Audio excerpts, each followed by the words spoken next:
国民党传统谁做出头鸟谁该死。国民党给人感觉就是偏安正确，老人味儿特别浓，而且一点中华民族的优秀美德没有，中华民族的糟粕全都有，论资排辈，老人政治，畏首畏尾。国民党今天还可以执政，很大的基础是50岁以上老百姓有不少是国民党支持者，因为受惠于蒋经国时代10大建设经济奇迹。蒋经国是依据建设三民主义基地，建设台湾，用美式的方式，我们不会有台铁，不会有台电，不会有台水，不会有台冶，不会有台塔。可是国民党人是不读三民主义。你又没有权利，但是你的权力欲望又很浓。改造国民党的形象，一定要党的领袖更有个人的魅力。但是朱主席，你让他从思想上面变得有魅力，我觉得很困难。所以我觉得你可以推荐朱主席去割一个双眼皮，把眼袋给割掉，可能会显得稍微有魅力一些。一个字，绝。孔子来了都有贷款。台北20几年的80、85市区，20年的房子一卖6.3万，这你能不骂脏话吗？这不骂。你知道为什么台北物价比上海贵了吗？烦死了。Ladies and gentlemen, welcome the host.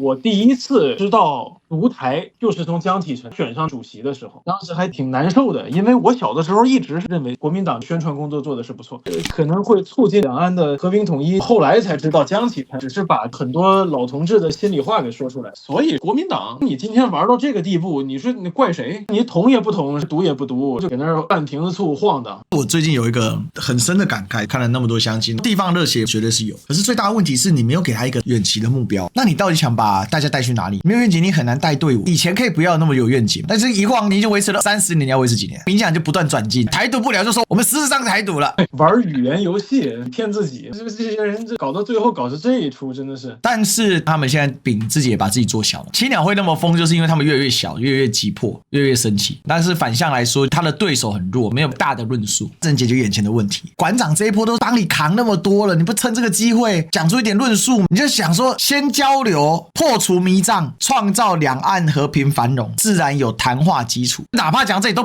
比我们维持现状有愿景，大陆的朋友不见得听得下去，但大陆官方还是可以跟你装模作样一下。对，咱们聊这个东西不用太严肃，毕竟咱们都不是那个拍板的人。很多的国民党老立委也提不出什么很硬的论述，新立委的问题就是不是成长在经济高速发展期了，所以我这一代很多的人一旦从政畏首畏尾，让人感觉有点政治阳痿。我觉得玩政治的人一定要有一些魅力。阿扁当年玩政治玩得多好，一会儿一颗子弹，一会儿就上来说阿扁错了吗？你会觉得至少他这个戏很好看。今天南宁很多的立委就有一种我上我也行的感觉。你就知道为什么我会说徐小新是国民党内的珍贵资产。刚才有人提说徐小新没什么两岸论述，不是啊，你党都没有决定路线，他再做一次出头鸟吗？他光在党内里面搞初选都已经杀得血流成河了。你不能这个时候逼年轻立委在困难重重的时候进行这个表态。没错，这个时候先保护年轻人。我觉得年轻人真的是一个社会里面的火种。国民党现在上来的年轻人整体的素质绝对比上一辈的好多了，他们私底下有自己的想法跟你想，可是在于中央不做路线大辩论。那国民党有一个传统就是谁做出头鸟谁该死。那你看当时徐小新初选的时候，那杀的是腥风血雨，因为他是出头鸟。其实罗志祥也有类似的，只是罗志祥因为年纪比较大，但是不管怎么样，他们这种敢拼敢冲的属于稀有物种。徐小新再有种，他也不可能一个人撬动这个超级100年大政党的那么多，你怎么搞？国民党给人感觉就是偏安政权，那种老人味儿特别浓，而且这是一点中华民族的优秀美德没有，中华民族的糟粕这全都有。那种论资排辈，老人政治，越来越畏首畏尾，而且你又没有权利，但是你的权力欲望又很浓。中央的这些老人又不愿意给年轻人铺路，所以改造国民党的形象，让就一定要党的领袖更有一些个人的魅力。但是朱主席你让他从思想上面去变得有魅力，我觉得很困难。所以我觉得你可以推荐朱主席去割一个双眼皮，把眼袋给割掉，可能会显得稍微有魅力一些。你完蛋，你讲这种话，你的黑名单，他不跟你握手。没事，我们中国人都是抱权理的，一样是头发稀少，年纪差不多。韩国瑜跟朱立伦那魅力值，你就感觉不一样。对，这韩国瑜的魅力是他有冲劲，所以他好几次想选党主席，因为他一直觉得他选党主席可以救这个党。可是我觉得他那时候羽翼未丰，他如果真的要选党主席，应该是等立法院长卸任，他的底气才是够驾驭这个党。因为国民党这个党主席有权利没权利，说没权利又有权利，毕竟这个党结构很复杂，任何的组织能够存在130年还可以运作，这是何其困难的。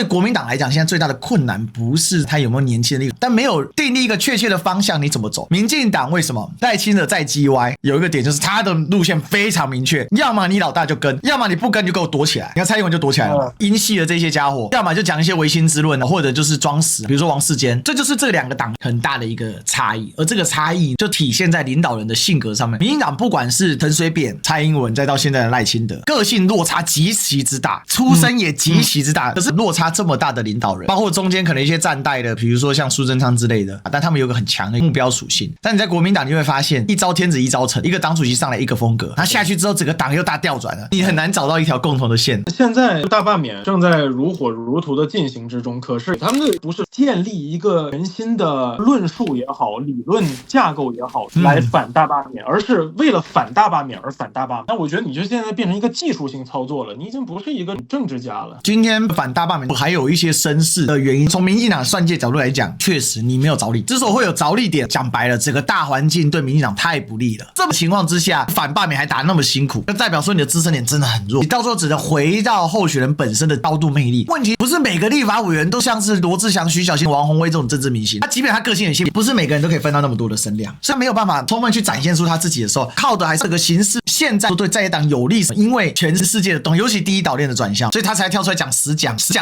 不提台独，他只能不断用这样去动员他的同温层，靠着低投票率把对手干倒嘛。赖清德就打这个主意，所以他才剑走偏锋，讲的真是极其之烂。也好，赖清德是这样的领导，如果是个蔡英文，你就更难搞了。讲这也是因果问题了，因为蔡英文不会搞那么笨的东西。国民党相较于民进党不同的，就一定要围绕着两岸议题吗？岛内的议题，你国民党提不出更详细的论述吗？比如说你的三民主义能否再继续进行发展？其实我觉得国民党就是该回到三民主义，他们觉得三民主义太老了，但他们不敢明说，毕竟孙总理是永远的总理，所以三民主义等同供着。国民党今天还可以执政，很大的基础是50岁以上老百姓有不少是国民党支持者，因为10大建设经济奇迹，受惠于蒋经国时代的经济成就。那蒋经国是依据建设三民主义基地建设台湾的，可是国民党人是不读三民主义。我说他妈的，我一个台派的，我跟你讲三民主义，你不觉得很可笑吗？因为他们自己也不研究这个东西了。所以国民党如果重新的展示建设国家就是要靠三民主义的路线，台湾人不就同意吗？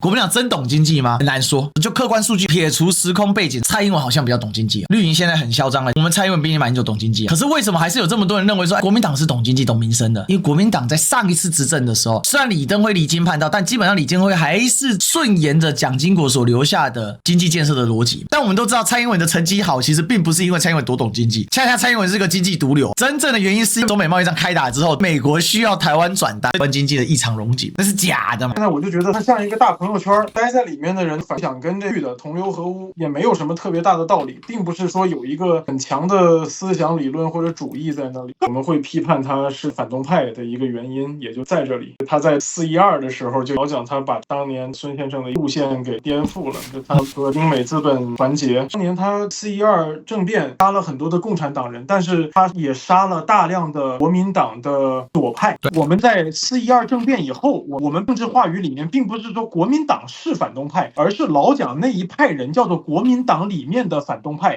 简称国民党。你看他在大陆时期，党组织是整个崩溃掉的，全部都是军人僭越了国民党的党组织。林森跟他共事的时候也是满腹牢骚，对不对？对，因为老蒋当时下令杀的时候，国民党的左派或者甚至是中间派损失的非常严重，这也导致国民党其实元气大伤。后来他把什么军统这几大家族上来之后，变成了特务和他的买办资本开始僭越国家权力。因为如果说真的按照孙总理的设想，关系到国计民生的东西应该通过国家资本去控制的，但是他后来甚至没有办法发展民族资本，因为英美资本在那个时期他需要的就是整个中国的市场，他并不需要你中国有发展出来自己的工业民族资本去跟他们进行竞争。老蒋的主要的财源也都是通过英美控制的关税嘛，所以他会压制民族资本的一个发展。这个是我们为什么说哪怕是是国民党里面的左派，我要搞民族资本，我都成了你的对手，那这谁能受得了呢？所以这件事情就呼应到国民党为什么到台湾之后，蒋经国用的是很左派的方式在做行政院长，充分融合了社会主义跟三民主义里面民生主义的一个特点。你看他所学习到的教训就是，如果继续用原本的大家族外国资本来干，那台湾的经济也起不来。只是因为国民党杀左派杀得太狠，所以很难在他做的事情上面强调他的理论基础是什么，变成他三民主义只停留在口号阶段。你看台湾经济起飞的时候，我们有一句话叫台湾级 income， 钱进来太快了，大家都赚到钱，因为基尼系数并没有因为台湾的经济奇迹而迅速的拉开。很多国家在发展经济的时候，经济发展起来，但基尼系数也拉得很大，也就是贫富落差变得非常巨大，而导致最后这个国家发展无以为继。因为当底层的老百姓拿不到钱的时候，他会丧失体系。可是在两岸的经济起飞的过程当中，甚至包含日本、韩国，虽然财阀都得到非常多的钱，但是整体来讲，在有一段时期之内，一般老百姓确实分到了不少钱。再加上东亚的文化里面儒家精神强调勤奋这个内容，所以就大家就起来了。而他们的贫富差距的剧烈的恶化是在蔡英文执政的那个时期。所以我一直觉得，我想其实去重拾自己这段历史，反正你现在也不用对4·12负什么责了，共产党都不跟你计较了，不是吗？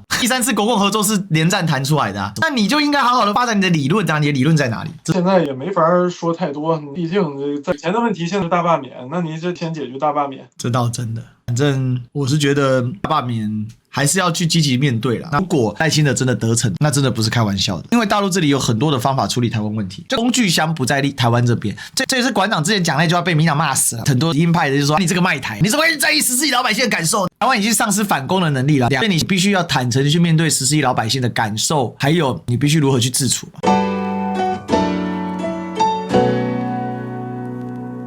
你们1坪是我们3.3坪，那台北现在均价是1坪多少？台北大概20几年的，差不多1坪都要到80、85，市区甚至80到85还不见得有，就20年以内的我们算新房。20年的房子一卖6.3万，这你能不骂脏话吗？这不骂脏话你知道为什么台北物价比上海贵了吗？这能不骂街吗？这还能文明吗？不能文明。这嘛孔子来了都要贷款，公摊。